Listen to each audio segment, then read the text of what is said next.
स्वागत है अनुज Gupta official channel में।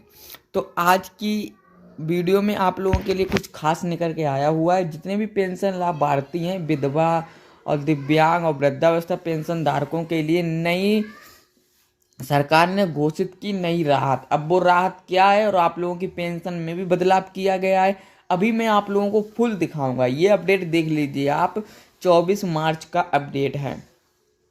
अभी आप लोगों को फुल बताऊंगा, पर वीडियो स्टार्ट करने से पहले आप लोगों को बता दूं, अगर आप लोग मेरे चैनल पर नए हैं तो चैनल को सब्सक्राइब कर लीजिए, नोटिफिकेशन को ऑल पे कर लीजिए, वीडियो को लाइक करें, शेयर करें ऐसी ही वीडियो की जानकारी पाने के लिए। तो चलिए यहाँ पर वीडियो को स्टार्ट करने से पहले आप लोगों से गुजारिश बस एक ही है कि अगर आप लोग वीडियो देख रहे हैं तो आप लोग वीडियो को कहीं भी स्किप ना करें। अगर आप लोगों ने वीडियो स्किप कर दी तो आप लोगों को समझ में नहीं आएगा कि क्या सरकार ने आप लोगों की नई घोषणा की है, यानी पेंशन में बढ़ोतरी भी की है और नई जो आप लोगों के लिए बात निकल के आई हुई है वो भी आप लोगों को इसी अपडेट के बारे में पता चलेगा। चलिए वीडियो को स्टार्ट करते हैं। तो यहाँ पर देख लीजिए आप, पेंशन अपडेट 2025 दिव्यांग, विधवा और वृद्धावस्था पेंशन धारकों के लिए सरकार ने घोषित की नई राहत योजना। अब यहाँ पर ऊपर आ जाइए, आप लोग देख लीजिए। भारत सरकार ने समाज के कमजोर वर्गों को आर्थिक सहायता प्रदान करने के लिए विधवा, दिव्यांग और वृद्धावस्था पेंशन योजनाओं में महत्वपूर्ण बदलाव किए हैं। इन योजनाओं का मुख्य उद्देश्य विधवा महिलाओं, दिव्यांग व्यक्ति और वृद्धा नागरिकों को वित्तीय सुरक्षा प्रदान करना है ताकि वे सम्मान पूर्वक अपना जीवन यापन कर सकें।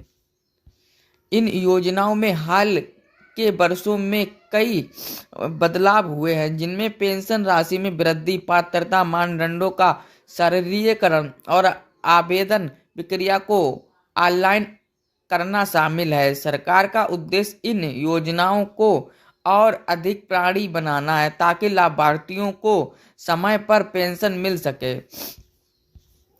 वर्ष 2025 में इन पेंशन योजनाओं में कुछ महत्वपूर्ण बदलाव होने की संभावना है जो लाभार्थियों के लिए एक तोहफे के समान होंगे। इन बदलावों में पेंशन राशि में वृद्धि, पात्रता मानदंडों का सरलीकरण और आवेदन प्रक्रिया को ऑनलाइन करना शामिल हो सकता है। विधवा, दिव्यांग, विधवा वृद्धावस्था पेंशन योजनाओं का एक परिचय। इन पेंशन योजनाओं का उद्देश्य समाज के कमजोर वर्गों को आर्थिक सहायता प्रदान करना है ताकि वे सम्मान पूर्वक अपना जीवन यापन कर सके। यानी सरकार का पेंशन देने का बस यही मकसद है कि कोई भी पेंशन लाभार्थी ये ना सोचे कि मैं पैसे खर्च नहीं, क्योंकि मुझे मिल नहीं रहा है, मेरे पास कोई साधन नहीं, तो इसीलिए सरकार आप लोगों को पेंशन की राशि देती है। पेंशन योजनाओं का संक्षिप्त विवरण। योजना का विवरण जानकारी। योजना का नाम विधवा, दिव्यांग और वृद्धावस्था पेंशन योजना। लाभार्थी महिला, विधवा महिलाएं, दिव्यांग व्यक्ति और वृद्धा नागरिक। मासिक पेंशन राशि 3,000 से 10,000 तक श्रेणी के अनुसार। यानी आप लोगों को पेंशन 3,000 से लेकर 10,000 तक आप लोगों को पेंशन दी जाएगी। देख लीजिए यहाँ पर आप लोगों के लिए बहुत बड़ी खुशखबरी निकल के आई हुई है। पेंशन लाभार्थियों की हो गई अब मौज। पात्रता आयु, विधवा 40 वर्ष के ऊपर, दिव्यांग 18 वर्ष से ऊपर और वृद्धा 60 वर्ष के से ऊपर।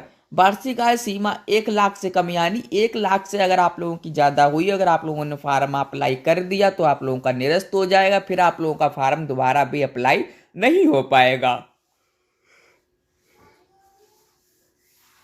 आवेदन प्रक्रिया ऑनलाइन और ऑफलाइन दोनों माध्यम। वित्तीय स्रोत केंद्र और राज्य सरकार का संयुक्त योगदान। पेंशन योजनाओं का मुख्य बदलाव। पेंशन राशि में वृद्धि। विधवा महिलाओं के लिए मासिक पेंशन राशि 3,000 से 6,000 तक बढ़ाई गई है। गंभीर रूप से दिव्यांग व्यक्तियों के लिए यह राशि 10,000 प्रति माह तक बढ़ाई गई है। तो देख लीजिए, जिन महिलाओं को जौन से राज्य में 3,000 रुपए की किस्त मिलती थी, उन लाभार्थियों को अब 6,000 की किस्त मिलेगी। तो देख लीजिए, दिव्यांग और यहाँ पर विधवा पेंशन लाभार्थियों के लिए बहुत बड़ी घोषणा हुई है। और सीधा लाभ हस्ताक्षर डीबीडी सभी लाभार्थियों को पेंशन राशि सीधे उनके बैंक खाते में भेजी जाएगी, जिससे पारदर्शी सुनिश्चित होगी। यानी अगर आप लोगों के खाते में एनपीसीआई लिंक है तो आप लोगों को पैसा मिलेगा, अगर एनपीसीआई लिंक नहीं है तो आप लोगों को पैसा नहीं मिलेगा। आय सीमा में संशोधन, अब केवल वे लोग पात्र होंगे जिनकी वार्षिक पारिवारिक आय 1 लाख या उससे कम है। यानी 1 लाख तक आप लोगों की आय होनी चाहिए, इससे ज्यादा है अगर आप लोगों की तो आप लोग पेंशन से वंचित हो जाएंगे। विधवा पेंशन के लिए आवेदक विधवा होनी चाहिए। आवेदक की आयु 40 वर्ष या उससे अधिक होनी चाहिए। आवेदक किसी अन्य मासिक सुरक्षा पेंशन का लाभ नहीं ले रही होनी चाहिए। यानी अगर विधवा पेंशन लाभार्थी है, अगर कोई दूसरी पेंशन ले रही है तो ये पेंशन वो लेने के हकदार नहीं होंगी। आवेदक की वार्षिक पारिवारिक आय 1 लाख से कम होनी चाहिए। दिव्यांग पेंशन के लिए आवेदक की विकलांगता स्तर 80 या उससे अधिक होनी चाहिए। आपको मैं बता दूं कि विकलांगता 40% भी होनी चाहिए, पर 80% उन लाभार्थियों के लिए बताई जा रही है जिनको 10,000 रुपये प्रति माह मिलेगा। न्यूनतम आयु सीमा 18 वर्ष रखी गई है। आवेदन बीपीएल गरीबी रेखा से नीचे परिवार का सदस्य होना चाहिए। यानी आप लोगों के पास बीपीएल कार्ड होनी चाहिए जिन लाभार्थियों को 10,000 रुपये प्रति माह पेंशन चाहिए है। वृद्धावस्था पेंशन के लिए आवेदक की आयु 60 वर्ष या उससे अधिक होनी चाहिए। आवेदक की वार्षिक आय एक निश्चित सीमा से कम होनी चाहिए। आवेदक को अन्य कोई सरकारी पेंशन नहीं मिल रही हो, परिवार में कोई